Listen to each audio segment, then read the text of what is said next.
Hi guys, my name's Besca, and a lot of you have, well, I'd say a lot, but quite a few of you have been asking me how I've got this is my pirate page, how I've got my legendary patch and maintained it. So in this video I'm going to show you how kind of like I would patch like normally, just in say I was pillying, for example. This is how I'd patch there and then, and I'm going to try and give you some tips on how to improve your game if you're stuck at like the levels that I used to be stuck at, like renowned, and like the levels like below and above that, so GM, renowned, that lot. So if you know the basics of patch, this stuff should be pretty simple to you. The first board I messed up there, so just ignore that. This should be pretty simple to you. The way I patch at the moment, I used to be a speed patcher where I wouldn't even try and fill the board at all, I'd just go for pure speed. But as of late, I've just been kind of like trying to improve, and the way I've been doing that is just learning how to try and fill the board to its fullest. So you'll see me attempt to full build a couple of times here, and most of the time I fail, but I think on this one I get a flawless masterpiece. So I'd advise you to try both ways and then see if you're any good at it. So like for example, I've got pretty good at full patching, but if you can speed patch, like if you can fill loads of like the half of the board with full grommets by this point, you're going to be doing a really good job for yourself.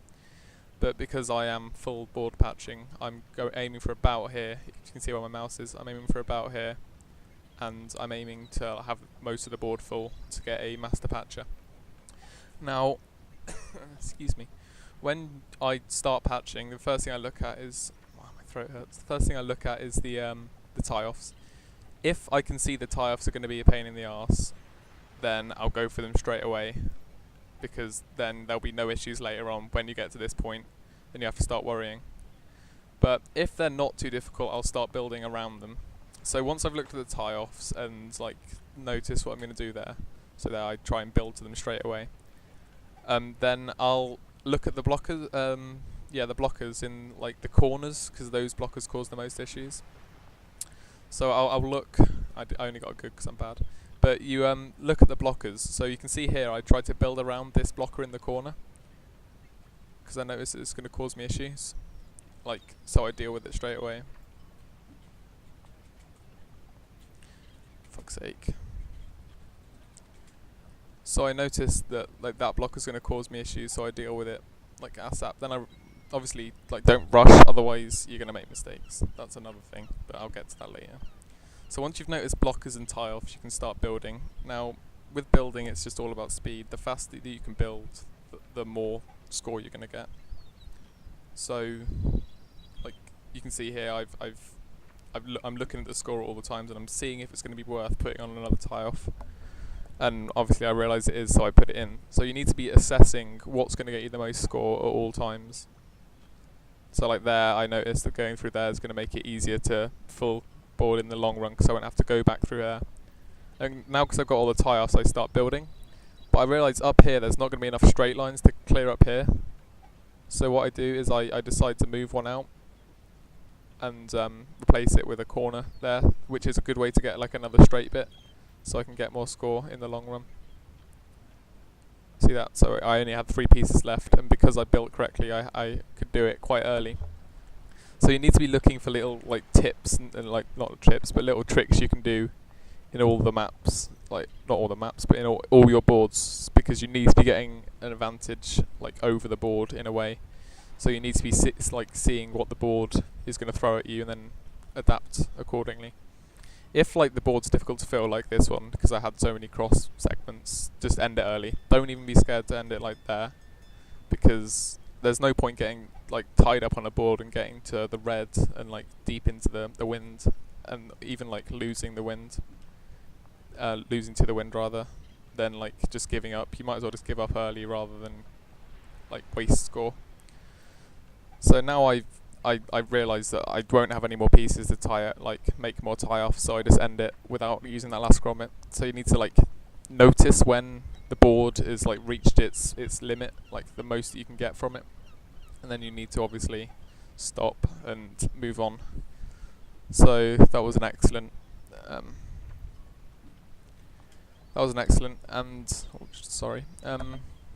yeah, it's pretty easy to get excellence once you get that down. If you get these basics, it's going to be easy to get at least a renowned, if not, you know, more. I mean, up to a GM. And then with time and practice, you can really just refine your skills and go for, you know, legendaries, ultimates. But an ultimate patcher, I've been ultimate before, but I really stopped caring as much. So I stopped patching as much to work on my other skills. But an ultimate patcher will assess a board when it first comes down, and then decide whether it's going to be best to speed run it, or like flawless, try and get a flawless masterpiece, and then build accordingly. See, that's what's kind of like stopping me here, because I'm showing you how to full build. Like, so you need to assess pretty much. Patching is all about assessment and seeing what you have a lot of and what you don't have a lot of. So on this board I have quite a few straights, so I decided to bring it up the like round here, and then think that I could fill it up here, which I think I do eventually. Yeah. Don't know why. Yeah. See, I fill it up because I realise I have a lot of straights. Now, towards the end of a patching like journey, so say this was a pilly, and there's like a battle coming up or something, or I'm nearing the islands, I notice how far the island is away, and try to speedrun if I have like a full board left, because this means it's going to be like a lot. You're going to get more points from like the final board because there's no time wasted.